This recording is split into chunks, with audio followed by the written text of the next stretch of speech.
बिस्मिल्लाहिर्रहमानिर्रहीम। स्टूडेंट, हमने probability random sample जो हैं वो तमाम के तमाम डिस्कस कर लिए थे।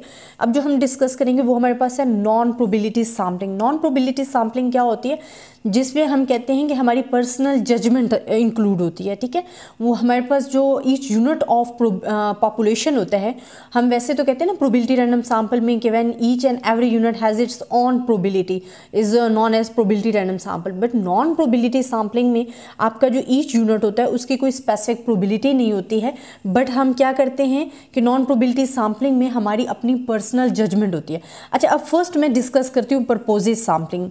परपोजिव सैंपलिंग में हमारे पास क्या आ जाता है? A purposive sample is a non random sample in which selection of sampling units is based on the person expertise about the population.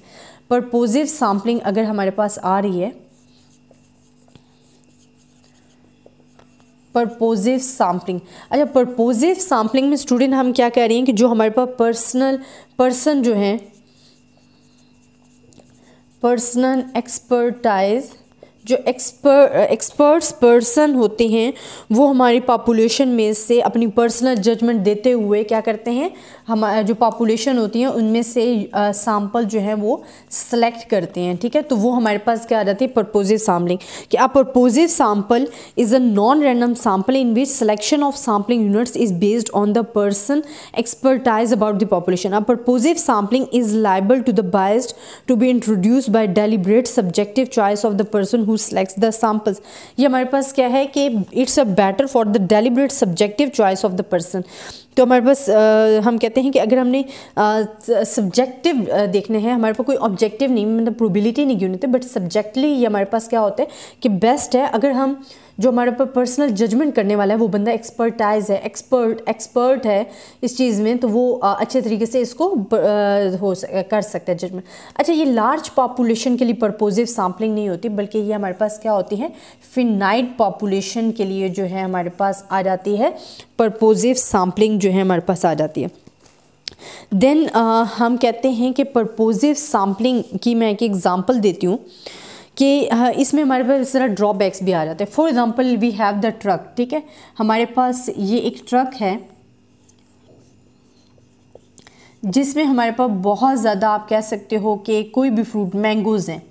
ठीक है, हमारे पास इसमें ये क्या है, this is shows mangoes, mango हैं। और आप क्या कहते हो कि इस ट्रक, ये जो हमने ट्रक लिया हुआ है जिसमें हमारे पास बहुत सारे मैंगोज़ हैं, तो परपोजिव सैंपलिंग में क्या होता है कि जो पर्सन जो है, जो एक्सपर्ट होता है, वो कुछ मैंगो सेलेक्ट करेगा एज अ सैंपल, और उसकी बेस पे वो अपनी जजमेंट की बेस पे उसका जो रिज़ल्ट है वो आपको दे देगा। तो वो हमारे पास क्या हो जाती है, परपोजिव सैंपलिंग। बट इसका एक ड्रॉबैक क्या है कि अगर जो पर्सन है वो अगर एक्सपर्टाइज नहीं है उस चीज़ में, तो वो आपको हो सकता है सही नहीं। फिर आपके पास हो सकता है कि आपने जो सैंपल सेलेक्ट किए वो अच्छे हैं, बाकी जो नीचे की तरफ उनमें आपके पास मिस्टेक्स हों, वो ज़्यादा अच्छे ना हो। तो ये चीज़ें जो हैं ये जो हमारे पास हो जाते हैं, इसके ड्रॉबैक्स में आ जाता है। तो ये परपोजिव सैंपलिंग के लिए हम कह सकते हैं कि purposive sampling in spite of these drawbacks it is several situation preferred over probability sampling and gives quite satisfactory result. कि हमारे पास क्या हो जाता है, जिस तरह फिनाइट पॉपुलेशन है और इसके लिए हम परपोजिव सैम्पलिंग को यूज़ करें तो ये हमें सेटिस्फैक्टरी रिजल्ट दे सकता है अगर हमारे पास पर्सन जो है वो एक्सपर्ट है। जिस तरह मैंने आपको एक एग्जाम्पल दी है कि अगर हमारे पास एक ट्रक है जो लोडेड है विद मैंगोज़ से, तो उसमें से अगर जो एक्सपर्ट बंदा है वो मैंगोज़ निकालेगा और देखेगा, तो वो उसकी जजमेंट की बेस पे आपको रिजल्ट बता सकता है कि हमारे पास मैंगोज़ कैसे हैं। तो हमारे पास क्या है, हम कहते हैं truck loaded, the sampler inspect the whole load and then selected according to his expert subjective judgement those melons which consider to be representative. Purposive sampling can also be appropriate when a population contains relatively few large units characteristic are known and economic and business statistics में भी use हो रही है।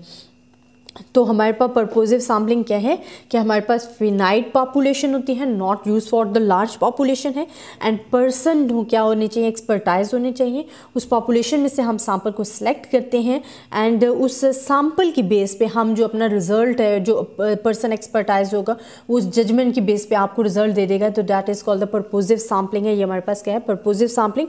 और इसके example मैंने आपको एक ट्रक और मैंगोज़ के दिए हैं कि मैंगो से भरा हुआ एक ट्रक है, आप उसमें से मैंगो सेलेक्ट कर रहे हो और वो जो पर्सन एक्सपर्टाइज होता है अपने वो तजर्बे से, अपने एक्सपर्ट होने की बुनियाद पे जो जजमेंट देगा वो आपके ज़्यादा पर्पोजिव सैम्पलिंग के लिए यूज़ हो रही होती है। ये प्रोबेबिलिटी सैम्पलिंग से अक्सर ज़्यादा यूज़ हो रही होती है, ज़्यादा प्रेफर की जाती है और सेटिस्फैक्ट्री रिजल्ट भी आपको प्रोवाइड कर रही होती है। अच्छा, देन आपके पास आ जाता है कोटा सैम्पलिंग। ठीक है, सेकेंड जो हमारे पास है नॉन प्रोबेबिलिटी सैम्पलिंग में वो आ जाता है कोटा सैम्पलिंग। कोटा सैम्पलिंग, अच्छा कोटा सैम्पलिंग में क्या होती है, जो आपकी पॉपुलेशन है वो डिवाइड कर दी जाती है डिफरेंट कोटाज में। फॉर एग्जांपल मैं कह लेती हूँ कि यहाँ मैन एंड यहाँ आपके पास क्या आ गए हैं, वुमेन। तो आपके पास जो हमारे पास पॉपुलेशन है वो डिफरेंट कोटाज में डिवाइड कर दी जाती है। उन कोटाज को मज़ीद सैंपल ले लिए जाते हैं, तो ये आपके लिए जो इजी हो जाता है एज अ सैंपल किसी चीज़ को स्टडी करने के लिए। तो हम क्या कहते हैं कि quota sampling, a quota sampling is a type of judgement sampling. ये भी एक टाइप है जजमेंट सैम्पलिंग की। It is a sample usually of human beings in which information is collected purposely from the segment of the population. For example the quota of man and women, urban and rural, upper middle and lower class income. अच्छा, इसमें हमारे पास क्या होते हैं Kota sampling में कि different Kota's में हम अपनी पॉपुलेशन को डिवाइड कर लेते हैं। ठीक है, फॉर एग्जांपल पॉपुलेशन अगर आपने डिफरेंट मैन एंड वुमेन में किया है, इसी तरह आपने अगर अपनी पॉपुलेशन जो है वो पहले क्या करी है, अपर क्लास में डिवाइड की है, फिर आपने मिडिल क्लास ली है, इसी तरह आपने लोअर क्लास ली है, तो इनको डिफरेंट कोटाज में डिवाइड कर दिए। फिर हम मज़ीद इसमें से अपने सैम्पल सेलेक्ट करके अपनी पर्सनल जजमेंट की बेस पे, जो एक्सपर्ट बंदा हुआ पर्सनल जजमेंट की बेस पे अपना जो है रिजल्ट जो है वो कंक्लूड करेगा। तो ये जो कोटा सैम्पलिंग है स्टूडेंट, ये भी एक पर्सनल जजमेंट की ही एक काइंड है, इसको हम कहते हैं। तो ये हमारे पास क्या कहती है, जो हमारी पॉपुलेशन है उसको डिफरेंट सेगमेंट्स में डिवाइड कर देती है।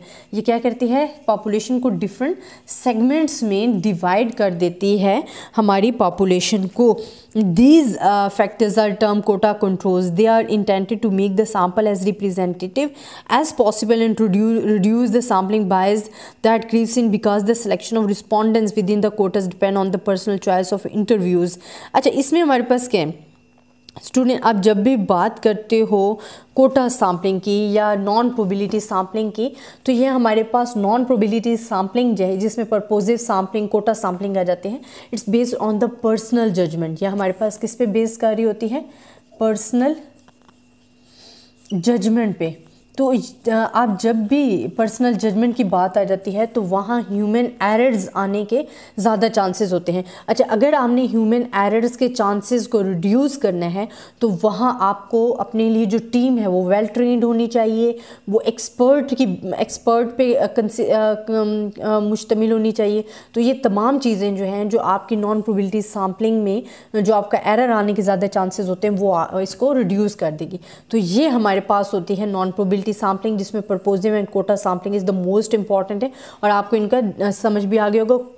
पर्पोजिव सैम्पलिंग में आप क्या करते हो कि पर्सनल एक्सपर्टाइज होते हैं, पॉपुलेशन में से हम सैम्पल कलेक्ट कर रहे होते हैं और उसकी बेस पे हम क्या अपना दे रहे होते हैं, जो हमारे पर रिजल्ट आ रहा होता है वो दे रहे होते हैं। बट कोटा सैम्पलिंग में आप क्या करते हो, अपनी पॉपुलेशन को डिफरेंट सेगमेंट में डिवाइड कर देते हो।